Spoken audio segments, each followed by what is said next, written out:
In 1946-1947, a Bedouin boy wandered into a cave in the vicinity of the site of Qumrán. We call this cave Cave 1. It's located a little to the north of the site in the cliffs behind the site.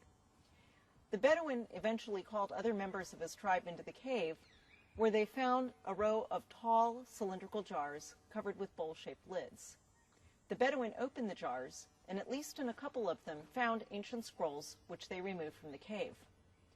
Altogether, the Bedouin eventually removed 7 complete or nearly complete scrolls from Cave 1 at Qumrán. So they took these scrolls and offered them for sale to a man who worked as a cobbler in Bethlehem, a man whose name was Kando. Kando purchased those 7 scrolls from Cave 1 from the Bedouin, and then turned around and tried to sell them for a profit. He offered 4 of the scrolls to the metropolitan of his church, the Syrian Orthodox Church in Jerusalem. The name of the metropolitan was Mar Athanasius Yeshua. Athanasius Yeshua purchased 4 of the scrolls from Cave 1 from the Bedouin for the sum of 24 British pounds sterling, which was worth approximately $100 at that time.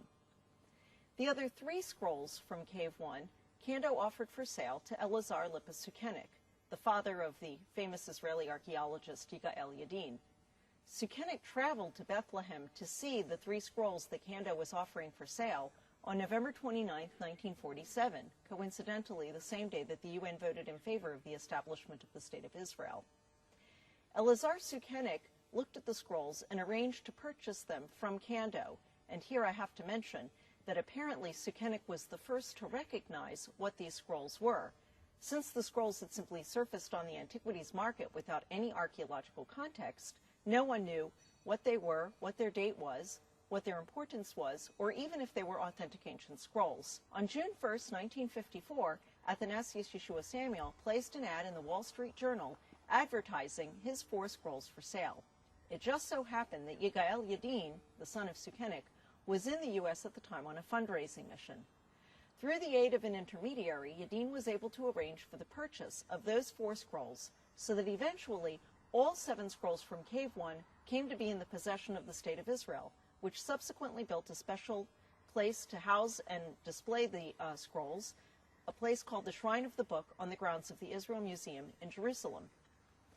Now, in the meantime, scholars had recognized that scrolls were coming from a cave or caves in the vicinity of the site of Qumrán on the shores of the Dead Sea. By the early 1950s, an archaeological expedition was organized to Qumrán. This expedition was organized and led by a French biblical scholar and archaeologist named Roland Devaux, who was affiliated with the French School of Archaeology, the École Biblique, in Jerusalem. Between 1951 and 1956, Devaux led an expedition to Qumrán that had 2 main goals. Number 1, to systematically explore all of the caves in the vicinity of Qumrán to see if there were any more scrolls, and number 2, to excavate the site of Qumrán itself. Among all of the archaeological sites that have been excavated in this region from this time period, the late Second Temple period, Qumrán is unique. It is unique in its small, compact size with no private dwellings, instead including only buildings or rooms that were used for communal purposes or as workshops. It's unique in the large adjacent cemetery next to the site. It's unique in the large number of mikvaot or ritual baths and the large sizes of the ritual baths. It's unique in the animal bone deposits which surround the outsides of the buildings. In other words, we have no archaeological site like Qumrán anywhere else, and what makes it most special is the association of the scrolls. Nowhere else do we have scrolls deposited in caves around the outside of a site. Together, the scrolls and the archaeology tell us the story of this community. Devaux found that this settlement had been established in about 100 BCE, that is, during the Hasmonean period, the period when the land of Israel was under the rule of the successors of the Maccabees. The settlement was then occupied until the year 31 BCE, when it was destroyed by an earthquake. Devaux found clear evidence for the earthquake in the settlement, including a crack in one of the mikvaot, in one of the ritual baths, and including in the pantry, where the dishes had fallen onto the floor.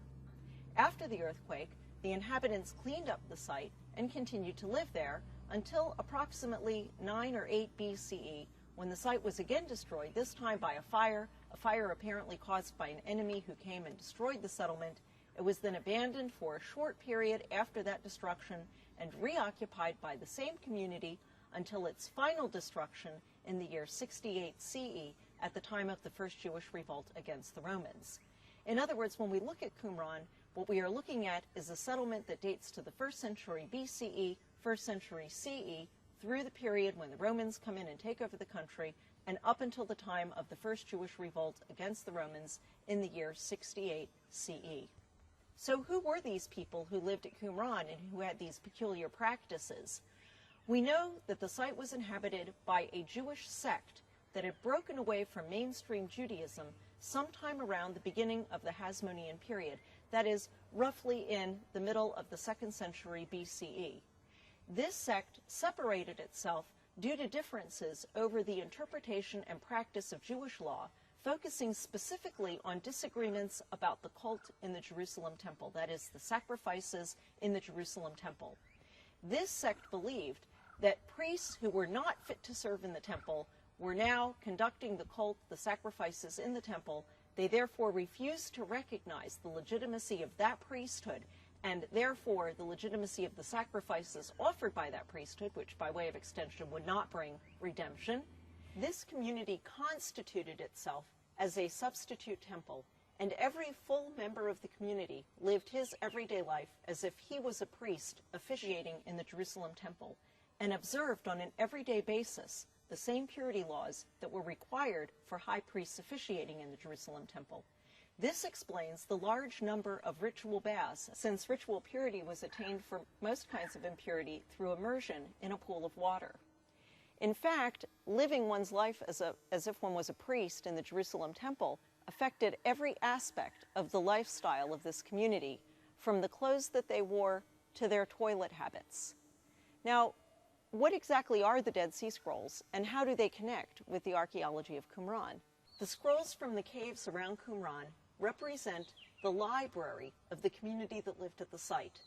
This was a library of religious literature, consisting of copies of the Hebrew Bible and related works, such as Apocrypha and Pisharim, or interpretations or commentaries on the Hebrew Bible, and sectarian works, that is, works that describe the beliefs and practices of the community that lived at Qumrán and deposited the scrolls in the caves. Examples of sectarian works would include the Manual of Discipline or Community Rule, the War Scroll, the Damascus document, and perhaps the Temple Scroll. These scrolls describe for us a community with beliefs and practices that match very closely what we see in the archaeology of the site of Qumrán. And in fact, we can use the Dead Sea Scrolls to help us understand the lifestyle of this community.